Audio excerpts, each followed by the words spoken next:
Patrick and James. How's it going, everybody, and welcome back to the Real FI podcast. I'm your host, Patrick McGrath, with my co-host, James Rippion. How's it going today, James? It is going well, Patrick. I'm excited for this one. I do feel a little bad because my two guests outflanked me. I got two one-armed bandits with us. Both of them have two arm injuries that they're recovering from. So I think as the healthy one, I might have to shoulder some extra burden through this podcast. I think we can get it together, though. I'm very excited about this podcast. We got Sarah Weaver with us. Sarah is a very active investor, businesswoman. She's got a lot going on. And she works directly with a lot of investors and also builds her own rental portfolio to amazing heights. So I think we're going to be able to talk about a lot of great stuff. So Sarah, why don't you introduce yourself and tell us a little bit about what you've got going on? Absolutely. Thanks, James. I love the one-armed bandit, so I'm going to go with that. So today I'm a one-armed bandit. I broke my elbow and all three arm bones on one of my epic adventures that I have. So I hope this doesn't serve as bad marketing for my trips. They typically are really safe. And I take real estate investors on epic adventures because I'm a real estate investor and I like epic adventures. I have been nomadic for 4 years. My 4-year anniversary was actually this week, which means that I have been homeless by choice. So my friends like to call me the homeless homeowner. I own 19 rentals in 4 states. And so by default, I'm an out-of-state investor because I'm usually out of the country when I'm buying these properties. That is amazing. There's I know still, James and I are both like, that's freaking awesome. Yeah, there's totally so much to unpack right there. So I don't even know where I want to start. I kind of want to pick up on the real estate adventures side of what you've got going on with that business. So why don't you fill us in? Like, what is that? What are these goal setting retreats? And, what do these investors take away from those opportunities? Yeah. So what happened is I realized that people were craving community. And so they were going to large conferences, and I love large conferences. If you guys see me at any large conference, I'm saying hey to everyone, high-fiving people in the hallway. I love conferences. So it's not that they're bad, but they don't give you community. They're great once you've established the relationships, because now I see them as like hanging out with all my buddies, like almost like a reunion. But if you are new to real estate investing, maybe you picked up a book or you became an accidental investor, you turned your homestead into a rental and you're like, oh, cool, real estate investing is pretty sick. I want to talk about real estate investing. And then you turn to your friends and they're all like, oh, you're a landlord and you don't have anyone to talk to. So you buy a ticket to these conferences and then you find yourself feeling kind of like a fish out of water, like, oh, like I don't know anyone. And so what I wanted to create is I wanted to create that same like hallway camaraderie that we get now that we've gone to a couple of conferences, but on a small scale. And so if you come to one of my events, even if you own one rental or 100 rentals, or you don't know anyone, or you're new to investing, you will find a community. And then I thought, why not have them in really, really cool places? So we are hiking the W Trek down in Chile and Patagonia. In February and March. We're doing a 8-day African safari in Tanzania, because why not? And then avid hikers will be hiking Mount Kilimanjaro, Africa's largest summit, in June. What else do I have going on this year? Oh, I have a women's event in Italy. It started out as a women's event, and then they all were like, well, can we bring our husbands? And so now I think it's actually like 4 couples and 5 or 6 single female entrepreneurs. And we're going to Puglia, Italy to look at olive orchard that a friend of mine bought for $25,000. Okay. So this is pretty incredible. I feel like you've almost designed this business for the purpose of traveling, and now you're, able to, fund your nomadic lifestyle, giving back to investors. And of course, like they're paying a ticket for these experiences. Well, what does this kind of cost for an investor to have an experience like this? And I'm sure it's dependent on based on where you're going and things like that. But, what are we kind of looking at there? Absolutely. So baseline is usually 3,500. And that includes everything once you get off the plane. So you have to buy your flight, but we will pick you up in the airport. And let me give an example. So I just did a goal setting retreat in Guatemala in Central America. And when they arrived to our 8-bedroom villa with a rooftop pool and views of volcanoes. And then that night we did a private chef dining experience at a chef's house around the corner. Very gourmet. I think it was 7 courses, probably that many bottles of wine, if not more. And then the next day we hopped into goal setting. And so that event is half classroom, half adventure. The later that weekend, we had more private chefs come to the house and cook like a amazing Argentinian asado. So if you guys are meat lovers, I mean, picture like 20 pounds of incredible premium beef cooked on our rooftop. And of course, lots of wine. And what I create is I create enough itinerary. So there's enough stuff that we're doing, but also enough space to build incredible relationships. And so now that I've been doing this for a while, I have enough, kind of case studies. And what I like is what I call the after effect. So you have people that come to these events and something clicks. One woman said that her vision for her life wasn't beautiful enough. And so she created a new one.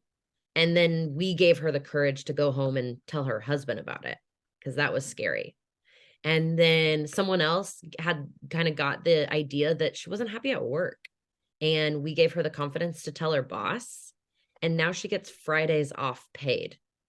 And so don't worry, employers, that's not like a workshop that I teach. I don't teach you to get Fridays off. But something clicked in these women's mind where they were like, I'm not really loving where life is right now. And so that's where I really want to speak to your listeners. Like, if you guys are listening to this and you're like, yeah, there's something in my life that isn't quite clicking or I'm not enjoying, you don't have to come to one of my events. And I still urge you to do something about it. And so that is what I kind of call the after effect that happens at these events. What I kind of like about what you're putting together is it sounds like it's serving as a pattern interrupt for these people's lives, because you're introducing this travel experience, which gets people out of their environment into this new environment where they're with like-minded people, and they're totally putting on pause their lives in the sequence of operation that it's happening that's not fulfilling to them. So now that they can step back in this wonderful environment and kind of do a full evaluation and have feedback from others at the same time. So I'm sure that's where you're really able to kind of hypercharge some of the changes that you're able to witness in your participants' lives. Yeah, and hypercharge is such a cool visual, because that's exactly what happens. So that second event that I did in 2022, which is when I started kind of measuring, because I was like, oh, I should probably start measuring results. Just like any good real estate investor, focus on the numbers. And so what's really cool is there were 17 people at that event, and 9 of us bought real estate within 6 weeks of the event. And when asked, 7 of the 9 said they wouldn't have done that had they not gone to the event. Oh, nice. And talk about fast action, 6 weeks. You know how long it takes to close on something. That means that we went home when we started writing offers within the week. Right. That's exactly. People need to rewind that and re-listen to it just to understand when you get into the right frame of mind and put yourself in those positions. And that's why paying money for these conferences and these experiences and these things, are where you find those people who are willing to take the risks and move quickly, because they not only are willing to take the risk, they're able to move fast as well. That's incredible. And 2 of the people from that same event now partnered on a BRRRR, and someone else, a third person in the group, is their private lender. And so people ask all the time, how do you find private lenders? Well, you have to build relationships with people. What a better way to build a relationship with someone than to be vulnerable with them, whether it be doing something challenging, like a challenging hike. Because that at the end of these hikes, when they get back to the lodge, because the Patagonia hike is a hut-to-hut hike. So no one's sleeping in tents, you're sleeping in a lodge. That after you get showered and you have your first beer, you're going to be like, so Patrick, tell me about your real estate portfolio. We can't help ourselves but talk about real estate. And Exactly. in the African safari, we're going to have so much time driving from park to park that of course we're going to turn around and be like, hey, how did you grow to 30,000 Instagram followers? I want to know how you did that. And next thing you Hmm. know, you're having a mastermind in the van before you go look at lions. Exactly. And I think those types of times and relationships um, matter really the most because people 9 times out of 10 just want to know that they're not the only ones. And when you're building a relationship like that, surrounded by people like that, you're like, all right, well, everything that I've been thinking about doing, I'm on the right path, or here's someone that's already done that. And you kind of you see the point from point A to point B and the bridge in between by someone that you met or a conversation that you're having. And it's not just a book or an Instagram post or a podcast. It's, someone that's right there that you're actually meeting. So it makes a larger impact. So that's why it's important to go to those conferences. That's why it's important to do things like you were doing. Because it gets people together and it lets them know that they're not the only ones on this journey and there's a team of people behind them and around them that they can rely on, which I think is freaking awesome. I definitely want to go on one of these trips for sure. Excellent. Well, I'm excited to have you. I think that more real estate investors also need to give themselves permission to spend the money. And that's where it became really fun because I thought, okay, a lot of people want to go on an African safari or want to hike Patagonia, but they're not, for some reason, justifying spending the money. And right before we hit record, we talked about like, we love money.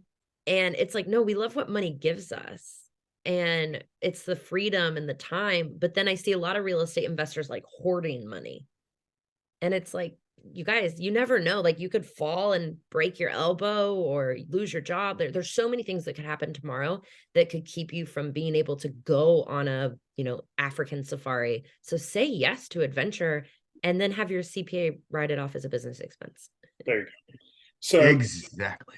Sarah, I want to talk a little bit about your lifestyle. Like we've talked a lot about the nomadic experiences that you're having, but let's rewind a little bit and talk about what got you into the position to want to be nomadic and build the life that you currently have in front of you, and kind of what was happening in your life to put you into the position you are today. Absolutely. So 8 years ago, I got a job where I could work remotely. And now it's common space with COVID. So many people are working remotely or have the ability to work remotely. But in 2015, that wasn't normal. And so I really went out of my way to intentionally get a job where I could work remotely. So that's what I did. I was a real estate recruiter. I helped real estate agents recruit administrative staff. So I helped really good real estate agents find really good assistants, and I could live anywhere. And so I had an apartment, like I was living a normal life, like a normal 25-year-old.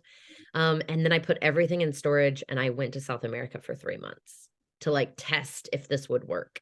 And it did. It was awesome. Like my Tuesday nights were, dancing salsa, and my Thursday nights were doing language exchange, and my eyes were like as big as ping pong balls. I was like, this is it. Like I've found it. And ever since, it's been kind of a race to do as many bucket list experiences because I always have had the personality where I think like this isn't going to last forever. I'm like, so like you're only single for so long, or you only have this freedom for so long. And so I was like, okay, I got to do all the things. And then I laugh because now it's been 4 years and I thought this was going to last maybe like 6 or 7 months. Wow. That's that's really, really cool. I mean, and you went out and you took action. So you're working, you left, you got your remote job, you wanted to plan this nomadic life, and you have. Now, where did the real estate kind of come into play? Like, how did that even start? What got you into that? Was it recruiting for all these real estate companies and being like, oh man, all these people are making a ton of money? Like, break that down for us. Yeah, it's really interesting. Real estate has always been, I always call it like a whisper. I think some real estate investors have like that one conversation that changed everything. Mine was like a whisper for years. So my parents actually were like blue collar construction. And so you would think, oh, yeah, I saw building houses and that's when it clicked. Nope, still didn't click. I wanted to be a journalist. Then I worked for real estate agents. Nope, still didn't click because actually only 5% of real estate agents own rental properties. So still that wasn't where it clicked. What it was seeing a real estate agent that I knew personally. She would buy houses, live in them, renovate them, and then turn them into rentals and then go move on to the next one. And so not quite the live and flip because she wasn't selling them, but similar. It was like house hacking with live and flip. And I thought, okay, I'm going to do that because I'm going to buy a house with a low down payment. And then I'm going to go peace out during that year that you intend to live in it. I'm going to go live in Portugal. And so that's how it started is I bought a house with the intention of renovating it and renting it out. And then I went abroad. I bought a one-way ticket to Argentina. So, after you moved to Argentina, you've got your one house. I'm surely it was impossible from that point to be so far away to buy additional properties, right? That's what I thought. I thought that for probably about a year. And then I realized, well, wait a minute. I mean, I lived in Denver when I bought that house in Kansas City. So what's the difference between Denver and Argentina? And everything I was doing work wise, like I want people to realize Monday through Friday, like from 8 to 5, my life was lame. Like it was via Zoom, phone calls, emails. It wasn't until I could close my computer. And then that was really fun living in Argentina and then later Brazil. But it did take 2 years for me to buy my next property. And so people have asked on podcasts like, oh, do you regret not buying property faster? And I was like, no, I wasn't really thinking about that when I was like dancing barefoot on the beach in Brazil. I was thinking more, I have a job that lets me work remotely. I was making about 50,000, which was a lot of money in Brazil and Argentina. And I was cash flowing $700 on that first property. And so I was like, woohoo, I'm rich. I didn't have this mindset that I have now of like building an empire. I thought, oh yeah, that'll be cool. I'll probably buy another rental like in a year or two. And it wasn't until the second one. And like you said, I did buy it from far away. I was living in Mexico at the time. That's when a light bulb moment happened. And I was like, wow, I could buy a property every year and I could probably stop working for this real estate recruiter in 5 or 6 years. And then I could just travel all the time and live off my rental income. That didn't click until property number 2. So what does your current portfolio look like? So I bought that first one is my only single family. And then since then, I've only bought duplexes and fourplexes. And I own 19 units. So I have a single family in Kansas, a duplex in Missouri, 2 fourplexes in Nebraska, and 4 duplexes in Iowa.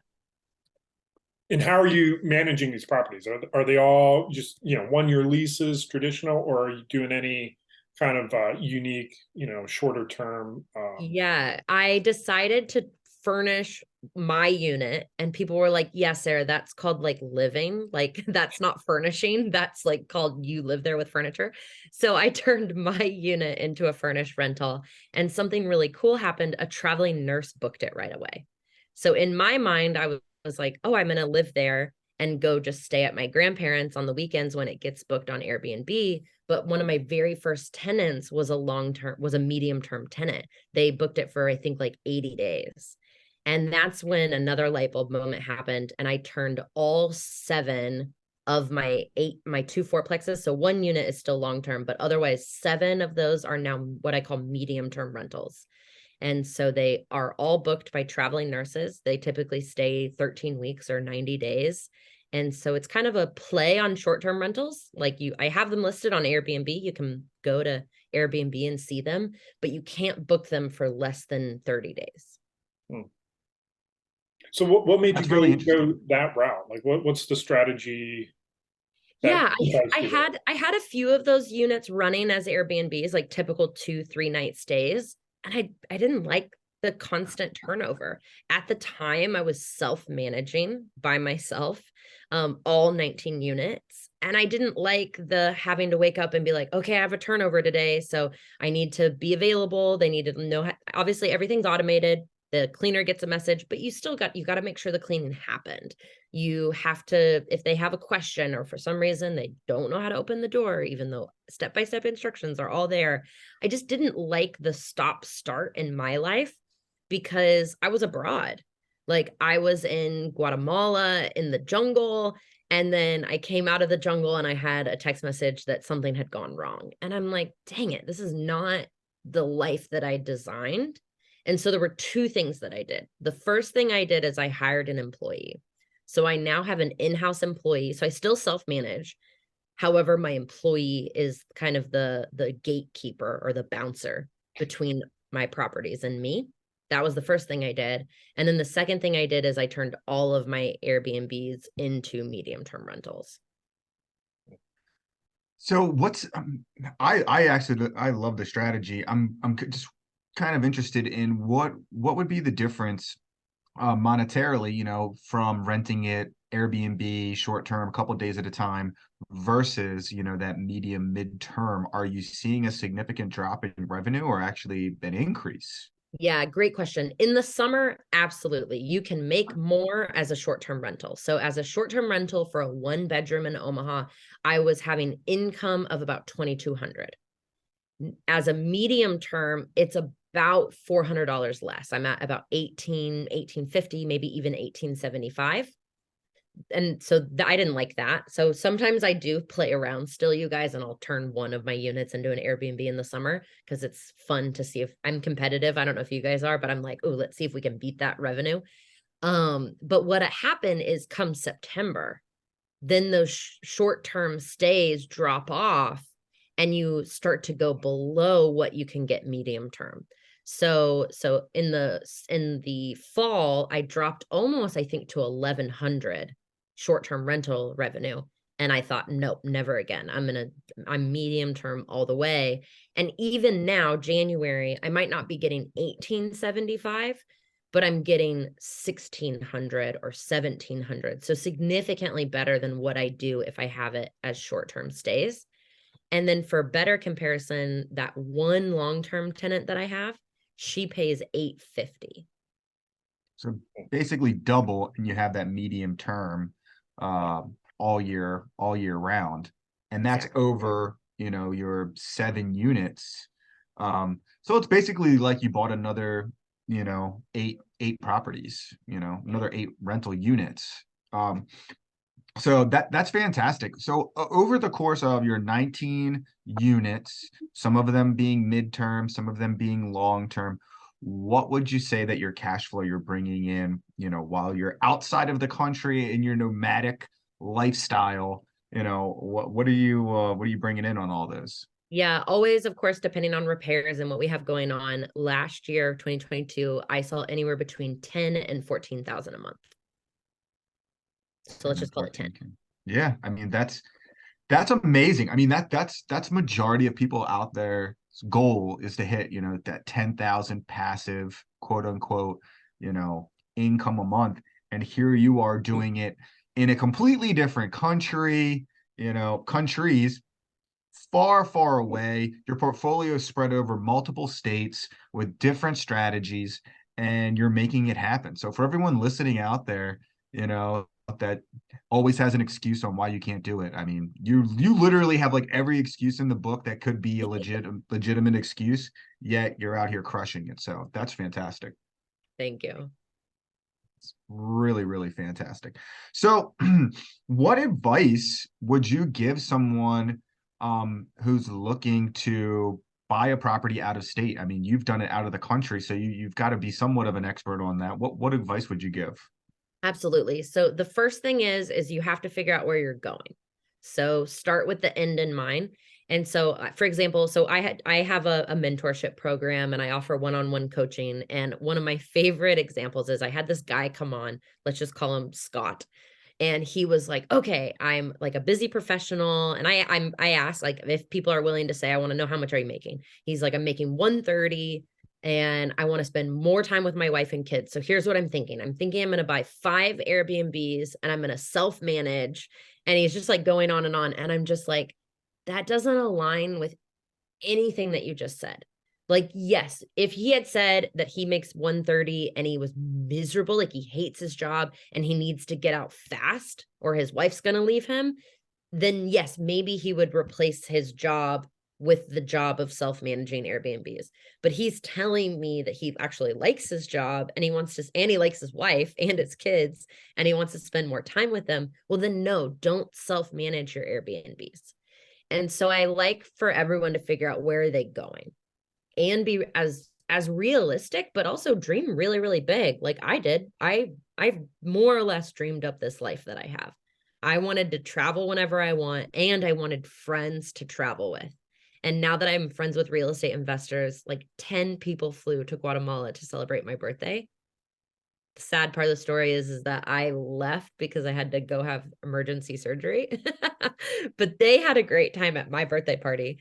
And I just like, I cried mostly because I was sad, but also because I was like, this is the life that I dreamed up. And for me, self-managing was, I was fine with that because I'm used to working and living abroad.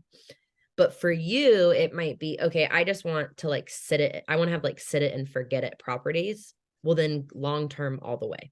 It might take you longer to get where you're going, but definitely that's going to be more in line with your goals. So the number one thing is pick where you're going, then how you're going to get there. So the investing strategy that fits with that, and then pick 2 markets, no more. I have so many people come to me that they're writing offers in Ohio and Oklahoma and Omaha. And I'm like, no, pick 2, or even better yet, pick 1 market. And then I like to be lazy. I don't know about you guys, but I want agents sending me deals. I don't want to cold call or write letters or hire cold callers or work with wholesalers. I just want agents to send me deals. So that's where I start. I start with the investor friendly agent and build a team from there. I think that's incredible. And what I really like is about what you said there early on is matching your chosen path to what you want to get out of it. Because I feel like a lot of people kind of just ignore that, and they're looking to just frankly make a lot of money, and they're not looking at why they want to make that money. And it's because of time. So you don't want to, fill in all the free time you have with more work if it's marginally not going to improve your life to have that extra money. So I think that's super, super important for people. Let's talk a little bit more about building your teams in these areas. You already talked a little bit about, finding that agent, that investor-friendly agent that's going to be sending you deals. When you're looking to invest out of state, what other teammates are you looking to find on the ground to help you? And maybe even specifically with your midterm rentals as well. Yes. So from the agent, I have the agent introduce me to essentially their Rolodex. So I'm wanting to meet contractors, obviously a super reliable inspector, the appraiser, property managers. Surprise for a lot of people is I do actually like property managers to walk my property. Oftentimes I'll pay them an hourly rate or like a consultation fee because I know I'm not going to use them to manage my property, but I love property managers for the like wealth of knowledge that they have. And then for my MTRs, I have to have great handyman, and then you want to have different tiers of handyman. So my like $150 an hour handyman, he's great for redoing the cabinets, but then I need like a $50 an hour handyman to go turn something off or fix something. So you need different tiered handyman. And then your cleaner. I mean, your cleaner is the backbone of your business. And I have gone through so many cleaners. And so don't ask me how to find a reliable cleaner. It's just trial and error, people. So I'm not going to ask you how you find a good cleaner, but tell us why some cleaners suck and what makes a really good cleaner. Great Like question. what kind of communications and relationship are we looking to build with a really quality cleaner? Yeah, cleaners should walk into the unit and see it from either ideally your eyes as the owner or the guest. And so like seeing, okay, this doesn't look good. Let me redo those throw pillows, or I need to clean baseboards. Like I love it. There was one cleaner was like, yeah, your baseboards were terrible. And that's such a shame because when someone's sitting on the toilet, they're going to be able to see your baseboards because they're sitting there. And so being able to think like, where is the guest going to walk in? Where are they going to sit? What are they going to see? Really having the eyes of a guest, I think is really important. And then thinking ahead. So like, for example, like if a smoke detector doesn't work, don't just say, oh, well, like contact me, or better yet, go buy the batteries yourself and send me an invoice. Yeah, 1000%. I mean, especially with those midterms, you're only, I don't know how often you're doing cleaning, maybe just in between people coming, or whatever, but they're the eyes and ears of your business. Really, they're your boots on the ground. They're giving you the information to even call your handyman, or your tiered handyman. So, they're really, really important to your business. So that's yeah, I love that, James, on how to find, because that's one of the things that a lot of people steer people away from doing the midterms or the short terms. It's having to find those people to rely on, and like you said, it's just trial and error.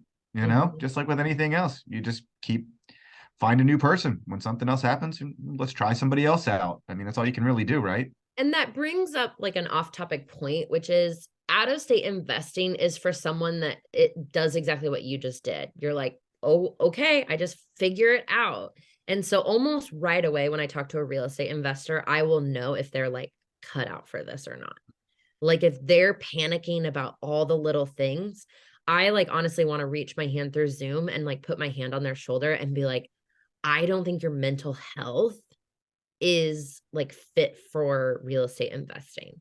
Like I've had terrible things happen to my units while I'm thousands of miles away. And of course I don't like it, but I keep a cool head and I figure it out. It's almost like an element of we'll see what happens. And I've talked to a lot of people in the real estate industry who aren't necessarily investors, and when they describe real estate investors for the people that they're working with, there's almost like this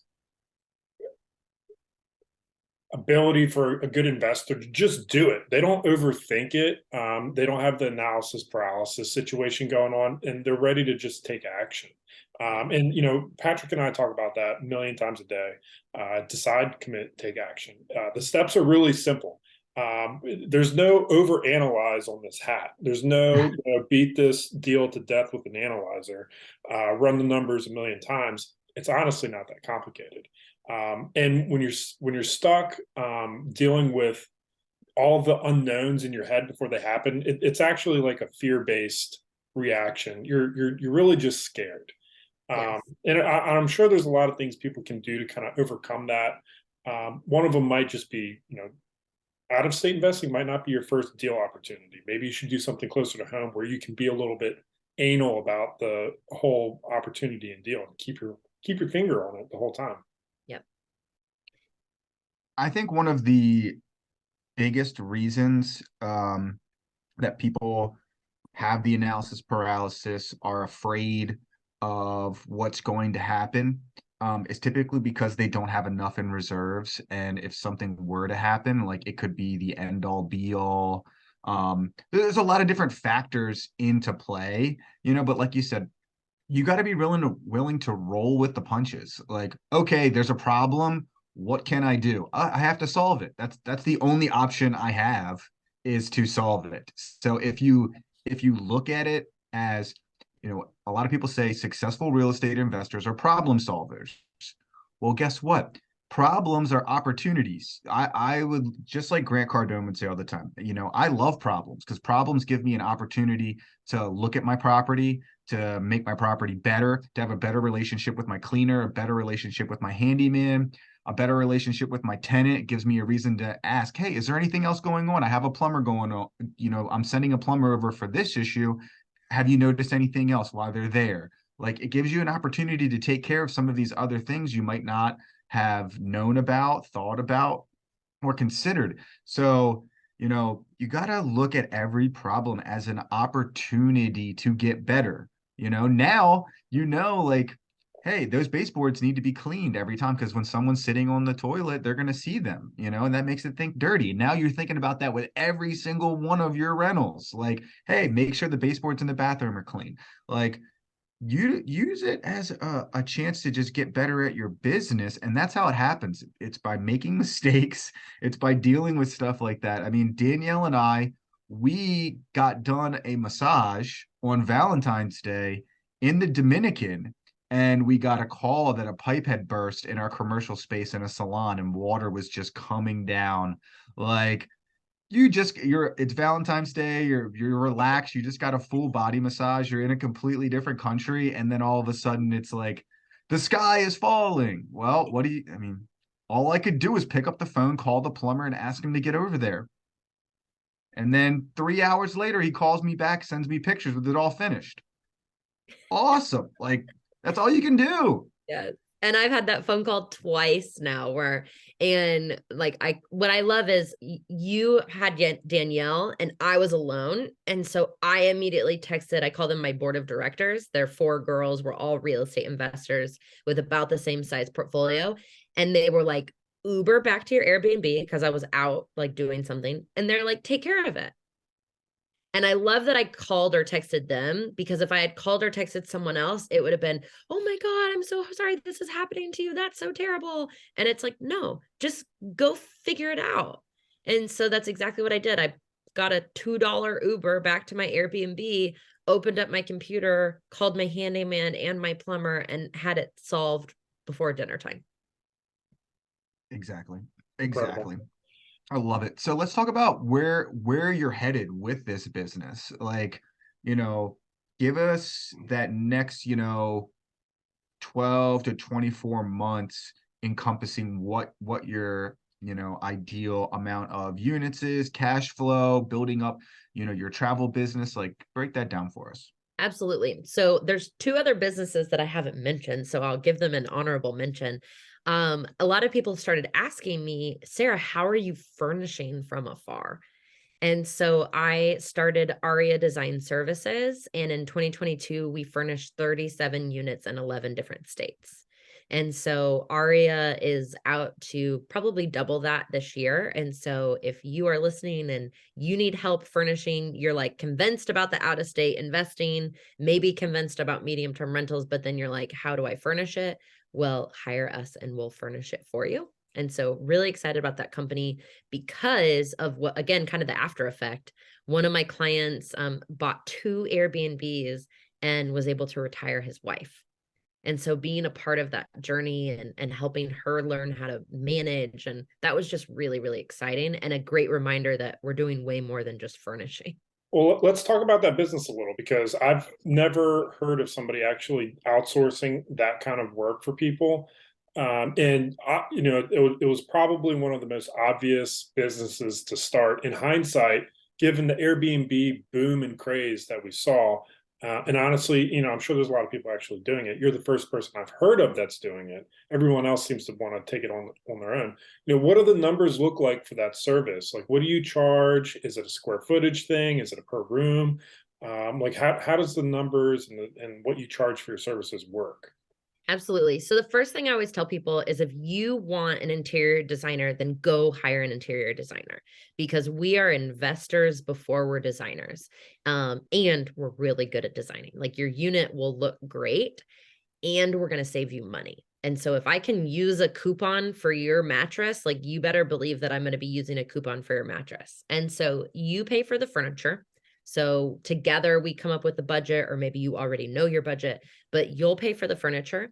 And then if we are going to fly out and put it all together and do everything for you, including the listing description, getting you set up on Airbnb, our fee starts at $6,000.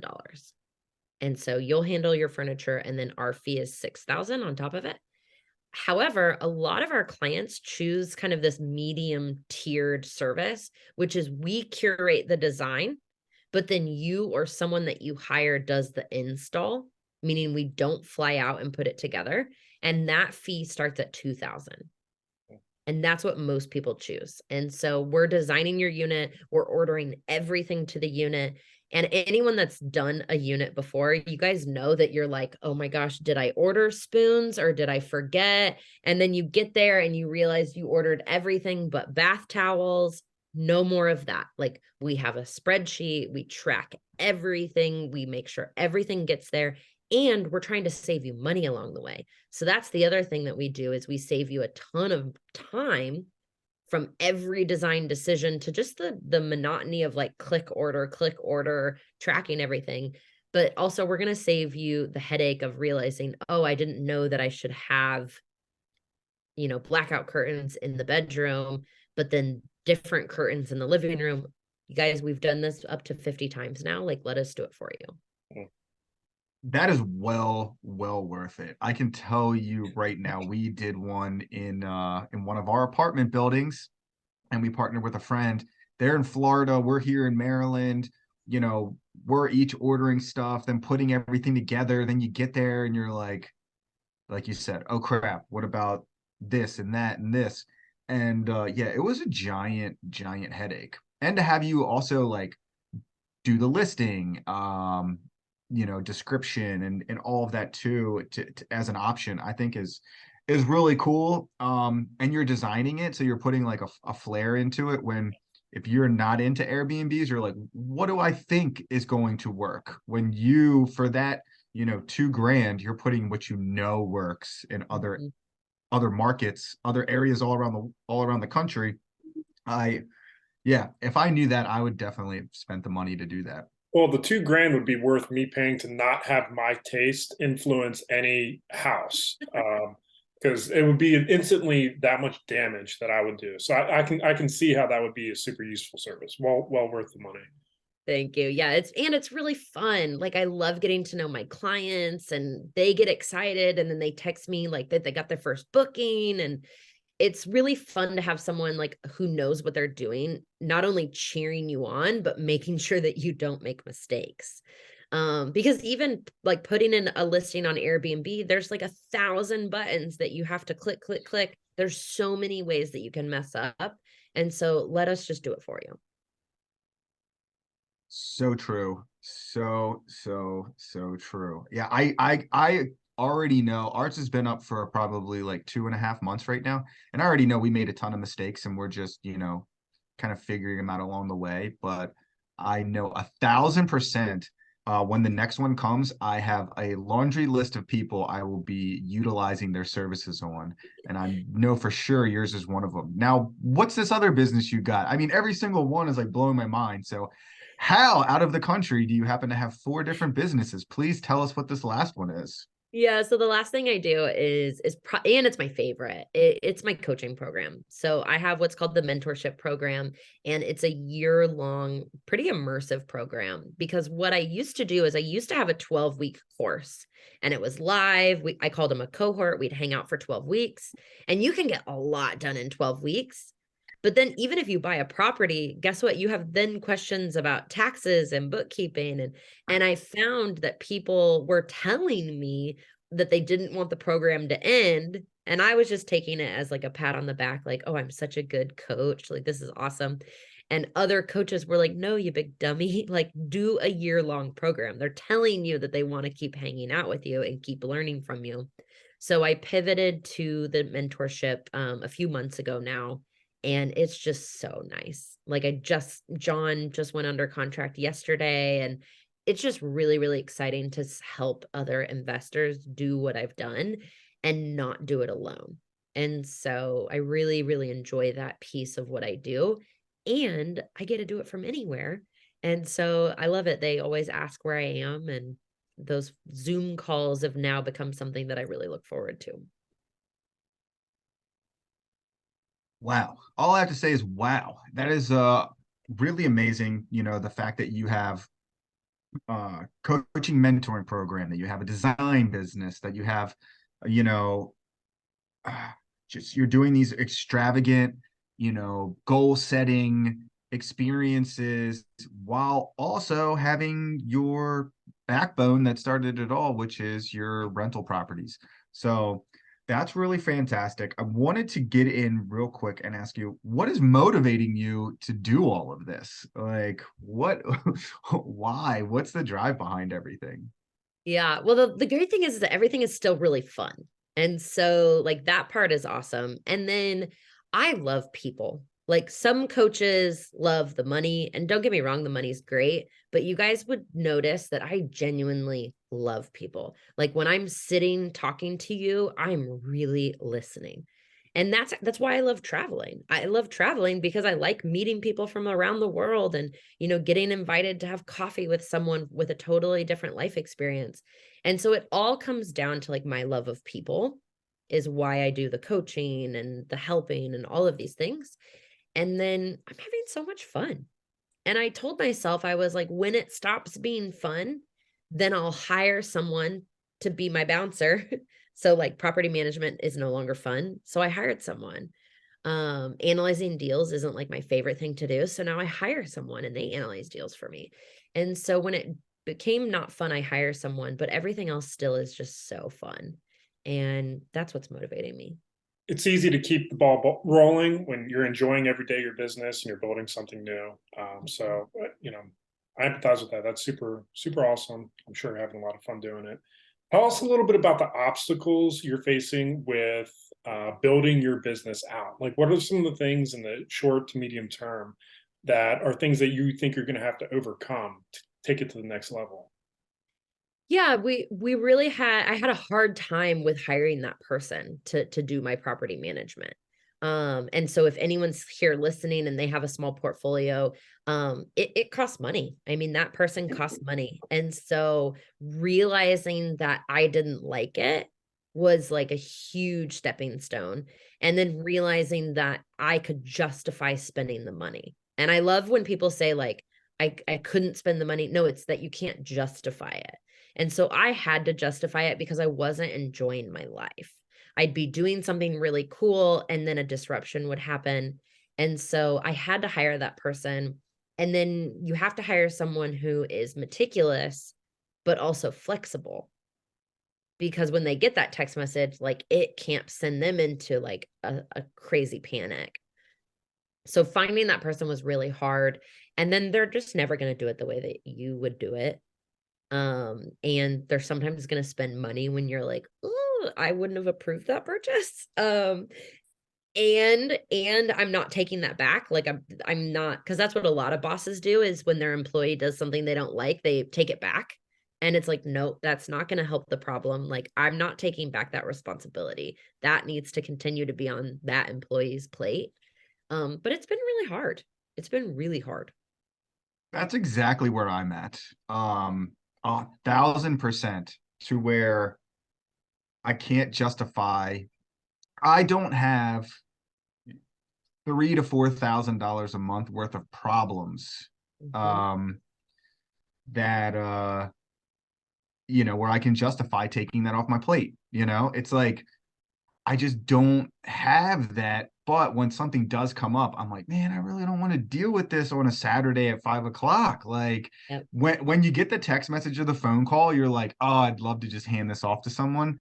But then all the other times you're like, you know, so I'm right there with you. So Ah, then Patrick, where can that 3 grand come from? Like, does your guys' podcast need to start having a referral program to Go Abundance? Like they pay a good referral fee. And then how many referrals do you need to sell in order to pay for that? So that's exactly where I was. And I was like, where is that? For me, it's almost $5,000 a month. I'm like, where is that 5K gonna come from? And so then I created another income stream. and that's exactly where I'm thinking about as well. So yeah, I love it. So those are all great obstacles, and I think that that's a perfect time to segue into our next part of the show that we like to call the Big Big four. Four. James, take it away. All right, Sarah. So I want you to tell us something that feels like a financial independence hack or something that feels like a cheat code for getting yourself to the next level financially. Yes, opening credit cards every time you buy a property. I am an avid credit card hacker, travel hacker, and would love to help people do that. I think if you DM me on Instagram, the word credit, then I have a credit card hacking guide that I can share with your audience. So on Instagram, I'm Sarah D. Weaver. So if you DM me the word credit or travel hack, then I'll send you a guide. But basically, open a credit card. For everything you guys are spending, you should be getting points. And then you turn those points into anything. You could buy a computer, you could buy a flight. I, of course, buy a lot of flights. But that feels like a travel. That feels like a hack. Like any dollar you spend should be earning you points. That is such a great hack.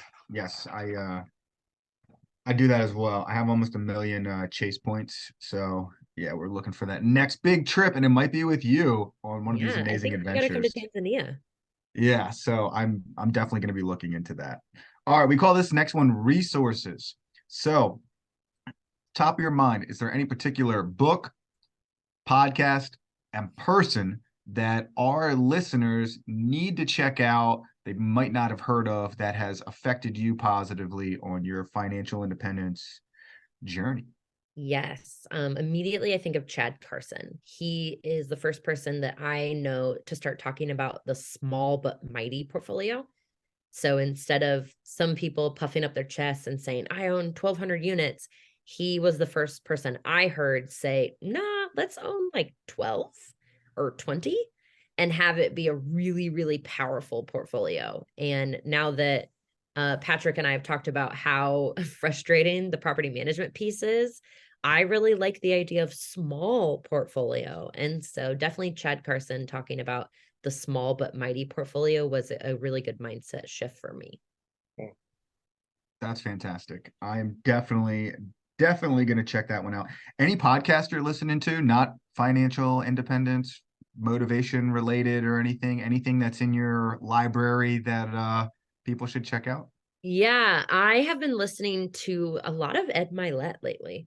I don't see myself in Ed Milet very much, as you could probably guess. But I just love, he gets great guests on. So just recently listened to someone who, I mean, he was almost burned alive as a child and just turned that experience into something really positive. That was like one of the most powerful podcast episodes I've heard in a long time. So very grateful that I listened to Ed Milet. That's awesome. Awesome. Yeah, Ed Milet's great. A lot of good content there. So Sarah, this one is the future you. I want you to paint a picture of you 5 years in the future, either in the business sense or in the personal side of things. What is Sarah doing in 5 years' time? Yes, I am fitter than I've ever been. That is definitely not been a priority of mine as I've been gallivanting around the world. And so I'm strong, and man, I can like picture how good my arms look.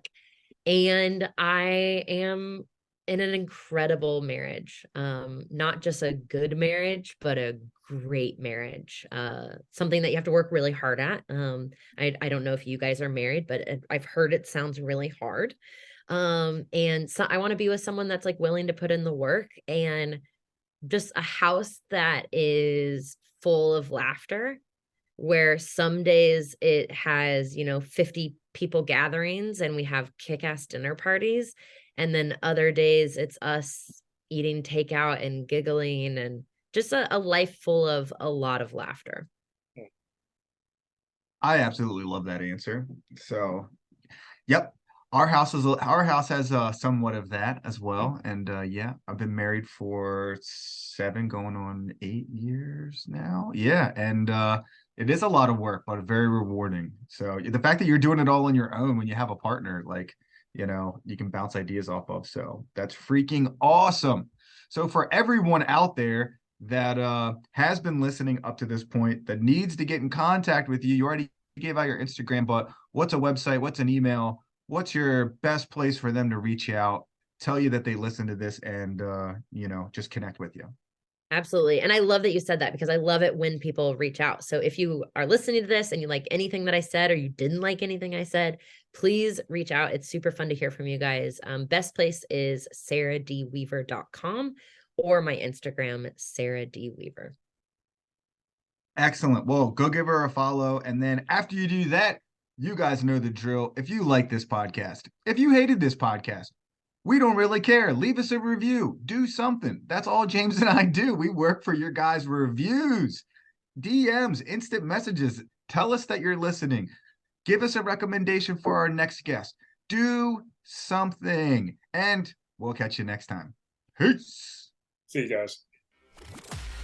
Thank you for listening to the Real FI podcast, where you learn from the investors that have lived the hard lessons for you. To connect with us during your pursuit of financial independence, be sure to join our community by following us on Instagram or emailing us at info@therealfi.com. If this content made you financially, mentally, physically, or spiritually richer, please make sure to leave us a positive review on your preferred content platform. Cheers to kicking the 9 to 5.